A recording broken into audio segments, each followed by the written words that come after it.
తప్పుడు పనులు ఈ అమ్మకాళ్ళు కొనుగోళ్లు ద్వారా లబ్ధి పొందగలిగాడు. లేదా తను అనుకున్నట్టు తనకు అడ్డంగా ఉన్నటువంటి తన కోరికలకి అడ్డంగా ఉన్నటువంటి ప్రజానాయకుడు ఎన్టీ రామారావు గారిని ఈ అమ్మకాలు కొనుగోలు ద్వారా పడేయగలిగాడు. తను అనుకున్నది సాధించగలిగాడు.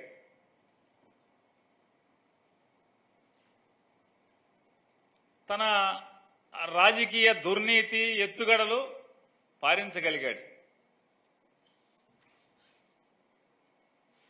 కానీ చంద్రబాబు నాయుడు ఇవాళ రాజకీయంగా ఎవరిని కొట్టాలనుకుంటున్నాడు?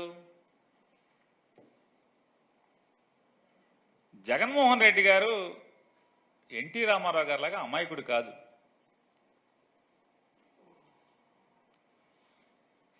రెండు వేల 11 సంవత్సరం నుంచి నారా చంద్రబాబు నాయుడు అనేటువంటి తెలుగుదేశం పార్టీ అంతర్జాతీయ అధ్యక్షుడు, అప్పుడేమో రాష్ట్ర అధ్యక్షుడు, ఇప్పుడు అంతర్జాతీయ అధ్యక్షుడు. ఆయన 2011 సంవత్సరం నుంచి వెనకటికి గజనీ మహమ్మద్ లాగా జగన్మోహన్ రెడ్డి గారిని రాజకీయంగా తొలగించటానికి, నిర్వీర్యం చేయటానికి, రాజకీయాల నుంచి తోసేయటానికి, తనకెక్కడ అడ్డంకిగా మారి తనకు మొగుడవుతాడేమో అని చెప్పని భయంతో ఆ రోజు ఉన్నటువంటి కేంద్రంలో అధికారం ఉన్న పార్టీని, లేదా ఆ కేంద్రంలో అధికారంలో ఉన్న పార్టీ యొక్క రాష్ట్రంలో ఉన్నటువంటి పార్టీని తన అమ్మకాలు కొనుగోళ్ల ద్వారా లోబర్చుకోగలిగాడు. జగన్ మీదకి ఉసిగొల్పగలిగాడు. జగన్మోహన్ రెడ్డి గారిని తప్పుడు కేసులు పెట్టించి 16 మాసాలు జైల్లో వేయించగలిగాడు. కానీ అక్కడితో జగన్మోహన్ రెడ్డి గారేమి రాజకీయాల నుంచి చంద్రబాబు నాయుడికి అడ్డంకిగా పక్కకి పారిపోలా. గోడ కొట్టిన బంతిలాగా ఎగసిపడి అప్పుడే పుట్టినటువంటి చిన్న పార్టీ ద్వారా రాష్ట్రంలో 175 సీట్లకు గాను చంద్రబాబు నాయుడు, పవన్ కళ్యాణ్, భారతీయ జనతా పార్టీ, మోడీకి ఉధృతమైన వేవ్. ఆ స్థితిలో 67 సీట్లతో ఒక పెద్ద శక్తిగా చంద్రబాబు నాయుడు కళ్ళ ముందు అవతరించాడు. అయినప్పటికీ కూడా ఆయనకి మతి మరుపు ఎక్కువ, లేదా కుట్రలో అలవాటైపోయినటువంటి వ్యవహారం.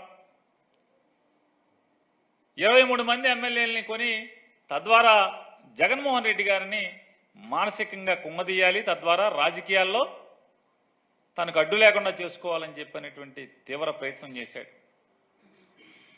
ఎవరిని రాజీనామా చేయించకుండానే వైఎస్ఆర్ కాంగ్రెస్ పార్టీ గుర్తు మీద, ఫ్యాన్ గుర్తు మీద గెలిచిన 23 మందిని యథాతథంగా ఎమ్మెల్యేలని తనలో కలుపుకుని కండువాలు కప్పి, వారిలో 4గురికి ఫ్యాన్ గుర్తు మీద గెలిచిన వారికి సాక్షాత్తు గవర్నర్ దగ్గర మంత్రులుగా ప్రమాణ స్వీకారం చేయించినటువంటి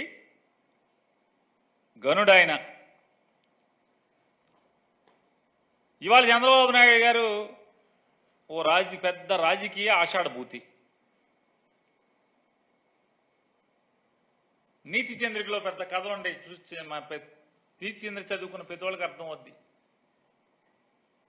నమ్ముకున్న వాళ్ళని, గురువుల్ని మోసం చేసేవాడిని ఆషాఢభూతితో పోలుస్తారు. ఆ రోజు దేవశర్మను ఎట్టా అయితే ఆషాఢభూతి మోసం చేశాడో నమ్మకంగా, ఈయన చెప్పేవన్నీ కూడా శ్రీరంగ నీతులు చెప్తూ ఉంటాడు. నిన్న మొన్న చెప్తున్నాడు చంద్రబాబు నాయుడు గారు, అరే అబ్బాయి, ఎవడైనా సరే మన పార్టీలోకి రావాలంటే రాజీనామా చేసి రావాల్సిందే. ఏం రాజీనామా చేసావు? 2014 నుంచి 19 దాకా ఎంతమందితో రాజీనామా చేయించావు? ఎవరితో రాజీనామా చేయించావు? పోనీ అయిపోయింది. అరే నిన్న కాక మొన్న మీ అబ్బాయి కండువాలు కప్పాడు కదా వైసీపీ మేయర్లకి, కార్పొరేటర్లకి. ఇంకెవడెవడో మీరు వాళ్ళే మీ పార్టీ ప్రెసిడెంట్లు కండువాలు కప్పారు కదా, వైజాగ్ కార్పొరేటర్లకి, బెజవాడ కార్పొరేటర్లకి, ఆడికి ఈడికి వాళ్ళు రాజీనామాలు చేయక్కర్లేదా? ఏ పార్టీ మీద గెలిచారు? ఇండిపెండెంట్ గెలిచారా? ప్రకాశం జిల్లా ఒంగోలు మేయరు ఏ పార్టీ? రాజీనామా చేశారా? మరి కండువా ఎట్ట కప్పావు? అంటే ఎంత తప్పుడు మాటలు మాట్లాడతాడో, అవకాశవాద రాజకీయాలు చేస్తాడో, చేసే పనులు తప్పుడు పనులు చేస్తూ చీకట్లో పగలు ఎంత నీతి వాక్యాలు మాట్లాడతాడో చంద్రబాబు నాయుడు గారు. ఇవన్నీ ఉదాహరణలే కదా, మన కళ్ళ కట్టినట్టు. పోనీ పాత ఎప్పుడో 2014, 19 లేకపోతే 2014 ముందో కాదు కదా ఇది. పట్టుమని నెల కూడా 30 రోజులు కూడా అవ్వలేదు, మాసం కూడా అవ్వలేదు కదా. మాసం కూడా అవ్వకుండా మళ్ళీ చెప్తాడు రాజీనామా చేయాల్సింది. ఎవడన్నా రావాలంటే వాళ్ళకి క్యారెక్టర్ ఉండాలి అంట.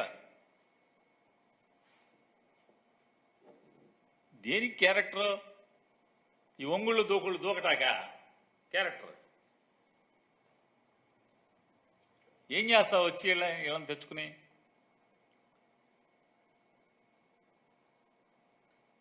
అప్పుడు కూడా పట్టుకుపోయావు 3, 4 ఎంపీలని, లోక్సభలో గెలిచిన వాళ్ళని.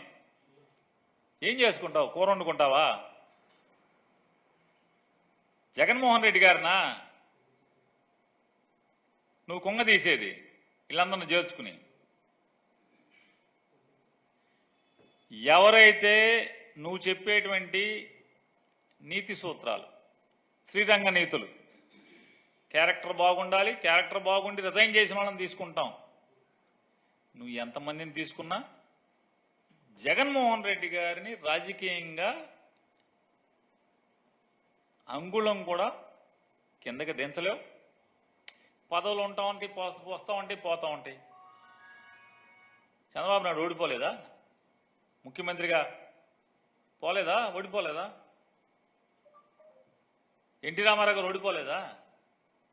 ఎన్టీ రామారావు గారు ప్రభుత్వం పడిపోలేదా? నీ ప్రభుత్వాలు పడిపోలేదా? 2004లో ఓడిపోయి 2009లో ఓడిపోలేదా చంద్రబాబు నాయుడు?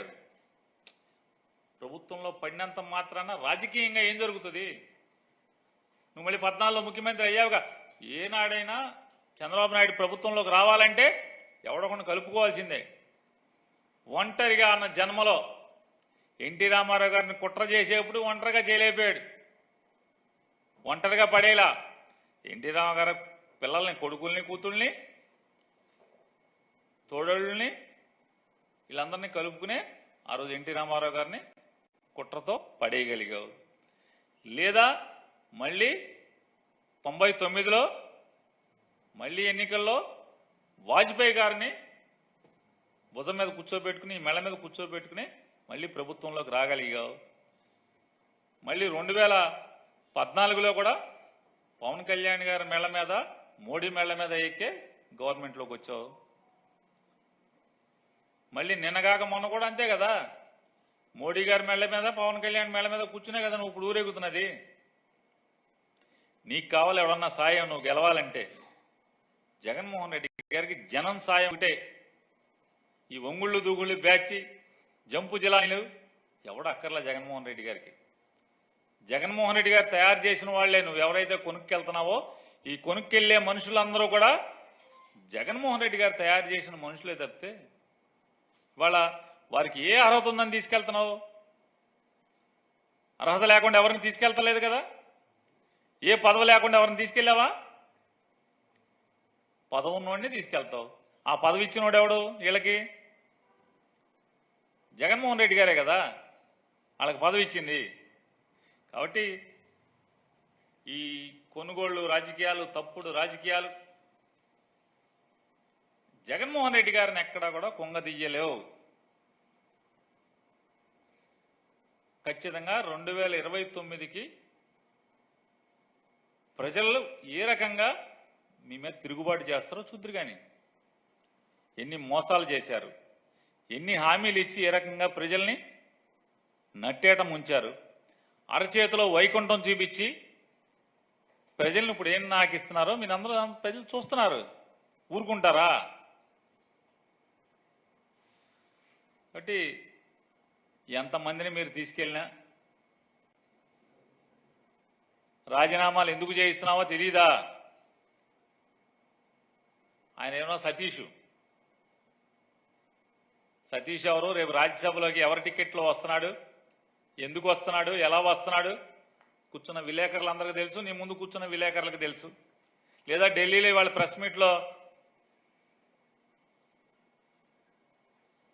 ఇద్దరు ఎంపీలు రాజీనామా చేస్తే ఆ రాజీనామా కవరేజ్ చేసిన విలేకరులందరికీ కూడా తెలుసు. ఈ సతీష్ ఎవడు? సతీష్ రేపు ఎవరు రాజ్యసభ సీట్లో ఖాళీకి వస్తున్నాడు? రాజేష్ ఎవడు? రాజేష్ ఎవడు రాజ్యసభ సీట్లోకి వస్తున్నాడు? 2028లో ఏం హామీలు ఇచ్చి ఏం చేసుకుంటున్నారు? అసలు ఈ రాజేష్ చరిత్ర ఏంటి?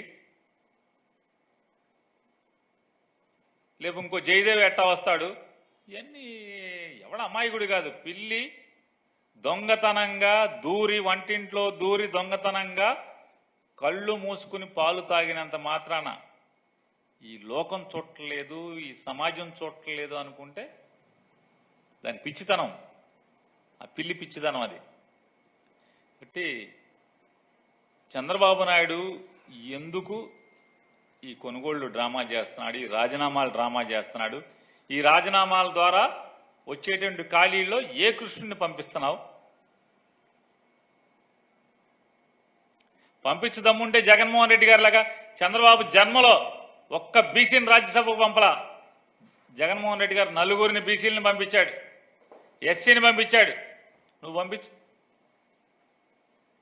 రేపు 2 ఖాళీ అవుతున్నాయి కదా, ఈ ఖాళీల్లో అదే సామాజిక వర్గాలను పంపించు. భారత రాజకీయ చరిత్రలో రాజ్యసభ పుట్టిన తర్వాత ఒక మత్స్యకారుడు రాజ్యసభలోకి అడుగుపెట్టాడంటే జగన్మోహన్ రెడ్డి గారి నిర్ణయంతో మాత్రమే అడుగుపెట్టాడు. నువ్వు పెట్టచ్చు. ఇటువంటిదేమన్నా ఒకటి చేయి. ఎవడికి తెలీదు నీ రాజీనామాలు, నీ కొనుగోళ్లు, నీ అమ్మకాలు, ఈ తప్పు డ్రామాలు? నీకేం కర్మ కాలిందని? 164 మంది ఎంతమంది ఉన్నారు కదా, ఏం కర్మ కాలింది? ఏం కావాలి? ఎందుకు ఈ తప్పుడు రాజకీయాలు? చంద్రబాబు నాయుడు గారికి ఒకటే చెప్తున్నాం, ఖచ్చితంగా ఇప్పటికీ 3 మాసాలు గడిచిపోతున్నాయి. ప్రజలకు ఇచ్చిన హామీల్ని నెరవేర్చే దాని మీద ఏమాత్రం దృష్టి లేదు. కానీ ఈ అమ్మకాలు, కొనుగోళ్లు, ఈ తప్పుడు రాజకీయాలు, కుట్ర రాజకీయాలు, దీని మీద మాత్రమే ప్రత్యేకమైన పరిపాలన మీద దృష్టి లేదు, హామీల మీద దృష్టి లేదు, ప్రజల బాగోగుల మీద దృష్టి లేదు. ఏంటి అంటే ఉన్న మంత్రుల్లో లింగిలిటికమంట ఒక మంత్రి గారు అయిన దానికి కాని దానికి ఏదో ఒకటి వచ్చి వాగటం తప్పితే ఈ రాష్ట్రంలో ప్రతిరోజు ఎక్కడో అక్కడ ఆ సంవత్సరం లేదా 6 ఏళ్ల పసికందు దగ్గర నుంచి 5 పదుల ఆడ మనిషి వరకు కూడా వదలకుండా మాన ప్రాణాలను హరిస్తున్నటువంటి ఆంధ్రప్రదేశ్ రాష్ట్రంలో జరుగుతుంటే దాని శాఖ మంత్రి పట్టించుకున్న పాపాను పోవం. రాజకీయాలకు మాత్రం తగుదనమ్మా అని ముందుకు వచ్చేసేసి రోజు అదే పని. అసలు ఉద్యోగం మానేసి, అసలు ఉద్యోగం ఏంటి? ఈ రాష్ట్రంలో శాంతి భద్రతలను కాపాడాలి. ఆ ఉద్యోగం లేదు. సమాచార శాఖ మంత్రిలాగా రోజు ప్రెస్ మీట్లు. జగన్మోహన్ రెడ్డి గారిని మనోడు ఎట్టా నీవోడు? జగన్మోహన్ రెడ్డి గారు మనోడంట. ఎట్టా? ఎందుకు అంటే మనోడు అనేది ఎప్పుడు వస్తుంది? 2013లో కార్పొరేటర్ టికెట్ ట్రై చేశాం కదా వైసీపీలో, విశాఖపట్నంలో కార్పొరేటర్ సీటు కోసం ట్రై చేశాం కదా జగన్ దగ్గర. అందుకని మనోడా? ఎట్టా మనోడు? నోటికి అద్దు పొద్దు శుద్ధి ఉండాలి కదా. ఇదివరకులా కాదు కదా గాలితనంగా మాట్లాడటానికి. వాళ్ళ మంత్రిం కదా మనం. పులివెందుల ఎమ్మెల్యే మనోడు, ఈ చంద్రబాబు నాయుడు 2019 నుంచి 24 దాకా కుప్పం ఎమ్మెల్యే కాదేంటి? కుప్పం ఎమ్మెల్యేనేగా. మనం ఎవరం? 2019లో కొవ్వూరులో ఓడిపోయిన అభ్యర్థిం కదా. కనీసం వాళ్ళ పులివెందులు ఎమ్మెల్యేగా ఉన్నాడు జగన్మోహన్ రెడ్డి. కాబట్టి చంద్రబాబు నాయుడు గారి మంత్రివర్గంలో మంత్రులు కూడా ఎట్లా తయారయ్యారో చూస్తున్నాం. ప్రజల బాగోగులు లేవు. ప్రజల బాగోగులు ఎవడు పట్టించుకునేవాడు లేడు. జగన్మోహన్ రెడ్డి గారు ప్రభుత్వంలో ఏదైనా ఫ్యాక్టరీలో యాక్సిడెంట్ జరిగితే బజారుకి ఎక్కి ఇష్టం వచ్చిన మాట్లాడినటువంటి చాలామంది మంత్రులు, ఇవాళన్న మంత్రులు వాళ్ళు క్విక్ యాక్ మంటారు. ఏంటంటే నేను నోరిప్పితే ఫ్యాక్టరీలు మూసేస్తారు. మరి అప్పుడన్నా మామూలు ఫ్యాక్టరీలు మనం తెరుచుకుంటారేంటి? అప్పుడన్నా ఇవాళ వీళ్ళు ప్రజలకి ఏమి చేసేది లేదు, ఈ రాష్ట్రానికి చేసేది లేదు. జగన్మోహన్ రెడ్డి కాలంలో ఏదైతే ఫ్యాక్టరీలకు వచ్చినాయో వాటిని ఓపెనింగ్లు చేసుకోవటం, జగన్మోహన్ రెడ్డి గారు మొదలుపెట్టి కొనసాగించుకోవటం, అవి మేము చేస్తున్నామని చెప్పుకోవటం తప్పితే ఈ రాష్ట్ర ప్రజల గురించి, ఈ రాష్ట్రం గురించి లేదు. కానీ ఈ తప్పుడు రాజకీయాలు, కొనుగోలు రాజకీయాలు, అవి కొని ఏం చేయాలి, ఎవడికి పంచాలి, ఎవరితో కొనిపించాలి, పెట్టుబడి ఎవరితో పెట్టించాలి, ఎట్టా సొమ్ము చేసుకోవాలి, ఎట్టా ఢిల్లీలో బేరం మాట్లాడుకోవాలి, రాజ్యసభ సీట్లు పెంచుకుని ఢిల్లీలో బేరం మాట్లాడుకోవాలి. అయ్యో పనులకి వీటికి తప్పితే ఏముంది?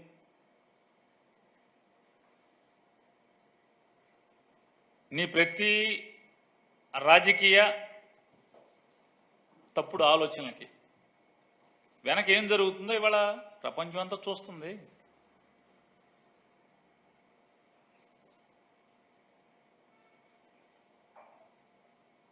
జగన్మోహన్ రెడ్డి గారి ఆలోచన మేరకు, తన ఆశయం మేరకు పుట్టినటువంటి పార్టీ వైఎస్ఆర్ కాంగ్రెస్ పార్టీ. రాజశేఖర రెడ్డి గారి ఆలోచనల్ని, ఆశయాల్ని కొనసాగించడం కోసం ఏర్పాటు చేయబడింది వైఎస్ఆర్ కాంగ్రెస్ పార్టీ. జగన్మోహన్ రెడ్డి గారి యొక్క కష్టం, జగన్మోహన్ రెడ్డి గారి యొక్క ప్రజల్లో మమేకమయ్యే ఏకైక లక్షణంతోనే పార్టీ అంటే ప్రభుత్వం ఏర్పాటు చేయని, లేదా ప్రతిపక్షం 67 ఎమ్మెల్యేలతో ప్రతిపక్షంలో ఉన్నాయి, ఏదున్నా వైఎస్ఆర్ కాంగ్రెస్ పార్టీ పడినా లేచినా జగన్తోనే. అది ఖచ్చితంగా రేపు 2029కి కూడా జగన్మోహన్ రెడ్డి గారిని నమ్ముకునే ఈ పార్టీలో ఉన్నటువంటి కార్యకర్తలు, నికార్సైన కార్యకర్తలు 29లో ఈ కూటమి ప్రభుత్వాన్ని కోకటి వేళతో సహా లేపి వైఎస్ఆర్ కాంగ్రెస్ పార్టీ ప్రభుత్వాన్ని ఏర్పాటు చేయడం అనేదాన్ని ఖచ్చితంగా జరుగుతుంది. మీరు ఎంతమందిని కొనుక్కెళ్ళినా, ఎంతమందితో చేతులు మార్పిచ్చి ఆ మనుషులకి ఈ పదవులు అప్పచెప్పినా చూద్దాం. 2 బీసీలతో నువ్వు రాజీనామా చేయించావు చంద్రబాబు నాయుడు గారు. ఈ 2తో రేపు ఎవరిని ఎక్కిస్తావు? సతీష్, రాజేష్ ఎవరాళ్ళు? ఈ రాజీనామాల వెనక ఏమేం చేతులు మారినాయి, ఎంత మారినాయి ప్రతి విలేకరికి తెలుసు. ఆంధ్రప్రదేశ్ రాష్ట్రంలో ఉన్నటువంటి ప్రతి విలేకరికి, ఢిల్లీలో ఉన్న విలేకరులకు కూడా తెలుసు. కాబట్టి చంద్రబాబు నాయుడు గారికి అలవాటైన ఈ అమ్మకం కొనుగోళ్లలో ద్వారా వైఎస్ఆర్ కాంగ్రెస్ పార్టీని కానీ, జగన్మోహన్ రెడ్డి గారిని కానీ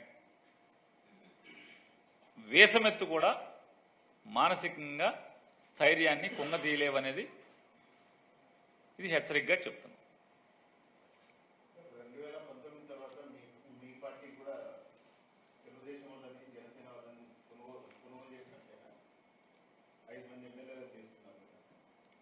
అదే మనుషులకి మేము పదవి ఇచ్చాం, అదే వాళ్ళతోనే రిజైన్ చేయించి వాళ్ళతోనే ఇచ్చాం. లేదు ఎమ్మెల్యేలను తీసుకున్నాం, తీసుకునే లెక్క అయితే మొత్తం అంతా వచ్చేసేవాళ్ళు కదా. తీసుకునే లెక్క అయితే మొత్తం అంతా వచ్చేవాళ్ళు కదా అన్న.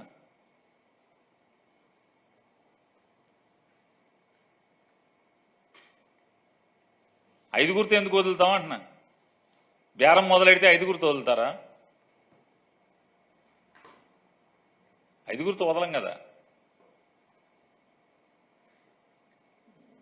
వాళ్ళు మేము అక్కడ ఉండలేం బాబు అని వచ్చారు.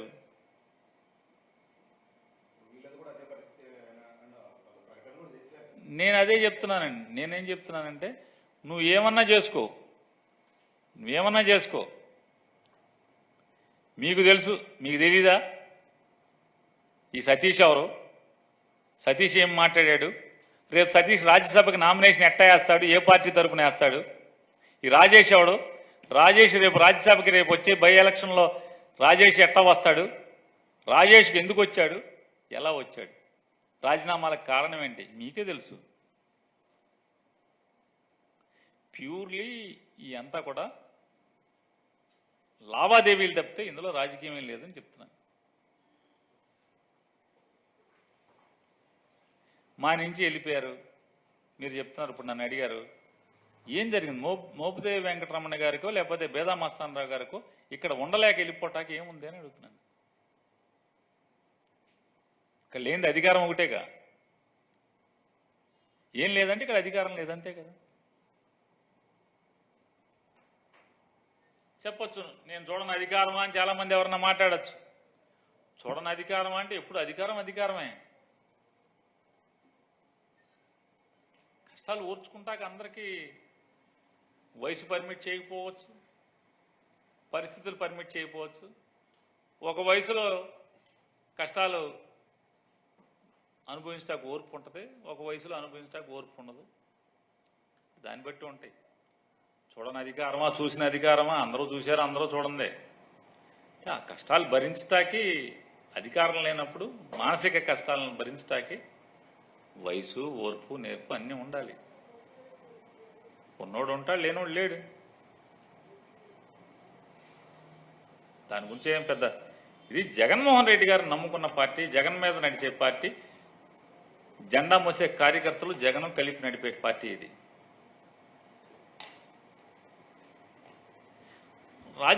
రాజకీయాల్లో అవకాశవాదం ఎప్పుడు ఉంటుంది, లేకుండా ఎట్లా ఉంటుంది. మేము అధికారంలో ఉన్నా, చంద్రబాబు అధికారంలో ఉన్నా అవకాశవాదులు అటు ఇటు దూకేవాళ్ళు దూకుతానే ఉంటారు. రాజకీయాల్లో అవకాశవాదం పెరుగుతూ వస్తుంది కదా, శాతం పెరుగుతుంది కదా. దానికి అంటే నేనేమంటున్నా అంటే జగన్మోహన్ రెడ్డి గారిని జిమ్మిక్కులు చేసి లావాదేవీలు చేసి కుంగదీయలేరు, మీరు వైఎస్ఆర్ కాంగ్రెస్ పార్టీని ఏమీ చేయలేరు అని చెప్పి చంద్రబాబు నాయుడికి హితవు చెప్తున్నాం.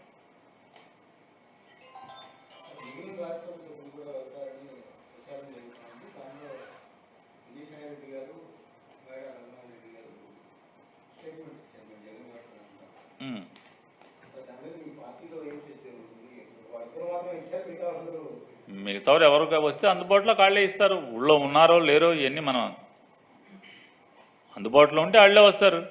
మీరు కూడా విలేకరు గారు కాబట్టి అందుబాటులో ఉంటే ఫోన్ చేసి కొట్టండి. నా ముందే ఫోన్ చేసి తప్పేం లేదు. ఇప్పుడే ఫోన్ చేసి ఏమైతే నాని అడిగాను, ఒకసారి ఫోన్ చేయమన్నాడు, ఏంటి ఉంటున్నావా వెళ్ళిపోతున్నావా అని అడగండి, తప్పే ఉంది. ఫోన్ నెంబర్లు ఉన్నాయిగా, ఎందుకు అందుకని ఫోన్ కలవట్లేదా, బిల్లు కట్టలేదేంటి, కానీ రీఛార్జ్ అయిపోయిందా, రీఛార్జ్ చేయండి ఒకసారి. నేనే పార్టీ తరపున 100 జరుగుతూ ఉంటాయండి. పార్టీ తరపున లోపల అంతర్గతంగా బోళ్ళని జరుగుతూ ఉంటాయి. అంతర్గతం అన్నీ ఏం చెప్పరు కదా, అంతర్గతం జరిగేవన్నీ చెప్తామా, చెప్పం కదా. అట్లాగే ఒకవేళ మీకు మిగతా వాళ్ళు సమాధానం రావట్లేదని అనిపించింది, నాని అడిగాయండి, నాని ఒకసారి ఫోన్ చేయమన్నాడు, ఏంటి ఉంటున్నావా వెళ్తున్నావా అని అడగండి, తప్పే ఉంది. అడిగండి, కొట్టేయండి, ఏంటి కొట్టండి, సరదా. ఎందుకు చేయకూడదు, నన్ను అడిగినప్పుడు నేను చెప్పాక కొట్టమని. మీరు నన్ను ఏమడిగారు, మా పార్టీలో ఏమని అడిగారంట మీరు. నేనేమన్నాను, మిగతా వాళ్ళు అందుబాటులో లేరేమో వచ్చే ఇస్తారు అన్న. మీరు నన్ను అడిగినప్పుడు అంటే నేనేనా లోకో, మీరు నాకు లోకో అవరా కాదండి. నేను కూడా మిమ్మల్ని ఫోర్స్ చేయలా, నేను కూడా అన్నా అంతర్గత తేలుతుందిగా. సందేహాలు ఎందుకు నేను పేక మీద కత్తెట్టానా కర్ర ఎట్టానా, మీరు కూడా దబాయించి మాట్లాడద్దు సార్. మీరు విలేకరి, నేను రాజకీయ నాయకుడిని. ప్రెస్ మీట్ నేను మాట్లాడతాను. మీరు అధికారంలో ఉండి వచ్చారు బయటికి, మీరు అధికార పార్టీలో అంటకాగే వచ్చారు బయటికి. ఈ చెప్పే ఎంపీలందరితో కూడా మీరు తిరిగారు నిన్నదాకా వాళ్ళతో తిరిగారుగా పక్కన కూర్చుని. మీకు తెలవనోడెవడు ఫోన్ చేసి మాట్లాడమంటున్నా దానికోసమే. అరే మీకు సందేహాలు ఎందుకు మాట్లాడండి అని చెప్తున్నాను. నిన్నదాకా మీరు అధికారం అనుభవించారు, 2 నెలల క్రితం వెళ్ళారు మీరు బయటికి. మరి ఈ మాటలు ఎందుకు? మీరు అందరూ తెలుసు కదా, అందరితో అంటగాగారు, కుర్చీల్లో పక్కన కూర్చున్నారు కదా. ఫోన్ చేయండి, చేయండి, తప్పే ఉంది. చేయమని అడుగుతున్నాను నేను.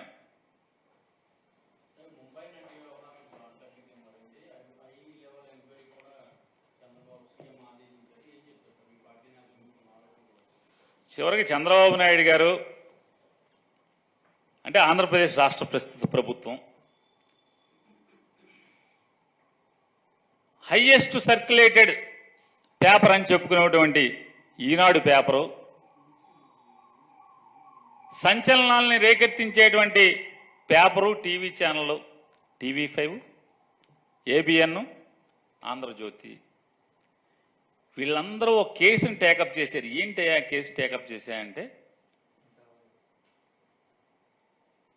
ఒక ఆడకూతురు గురించి నోటితో చెప్పకూడనటువంటి అభియోగాలు ఉన్నటువంటి అనేక కేసులు, లెక్కకి మిక్కిలి కేసులు ఉన్నటువంటి ఒక ఆడపడుచుని, ఆవిడని ఒక ప్రధాన పాత్రగా పెట్టి ఇక్కడ కొంతమంది పోలీస్ అధికారుల మీద తప్పుడు కేసులు బనాయించే ప్రయత్నంలో భాగమే మనం 4 రోజులు 5 రోజులుగా చూస్తున్నటువంటి డ్రామా ఇది. కొంతమంది IPS అధికారుల మీద FIR దాఖలు చేయడం కోసం నడిపేటువంటి డ్రామానే చంద్రబాబు దగ్గర నుంచి, చంద్రబాబుతో మొదలై మళ్ళీ చంద్రబాబు దగ్గరే అంతం. ఆయనే గెలుతాడు. ఆయన ప్రేరణ తీసుకుని ఒకేసారి ఒకే రోజు ఈనాడు, ఆంధ్రజ్యోతిలో ఒకే రోజు పెద్ద పెద్ద వార్తలు అచ్చవుతాయి. 2014లో నామినేషన్ వేసి వెళ్ళిపోయినటువంటి ఒక ఆయన, 2014లో నామినేషన్, అసెంబ్లీకి నామినేషన్ వేసి వెళ్ళిపోయిన ఆయన మళ్ళీ ఏ రోజు పార్టీ గుమ్మం ఎక్కలేదు, పార్టీ ఏ రోజు మాట్లాడలేదు ఆయనతో. ఆయన మాకు అంటగడతారు. డైరెక్ట్గా ఎందుకు మాట్లాడరో అతనితోనే మాట్లాడుకోండి మీరు వెళ్ళి. వైఎస్ఆర్ కాంగ్రెస్ పార్టీకి ఏం సంబంధం? పోనీ ఈ ఇన్వెస్టిగేషను, ఈ కేసు, పూర్వాపరాలు జరిగింది ఎప్పుడు? ఎలక్షన్ కమిషన్ ఉండగా.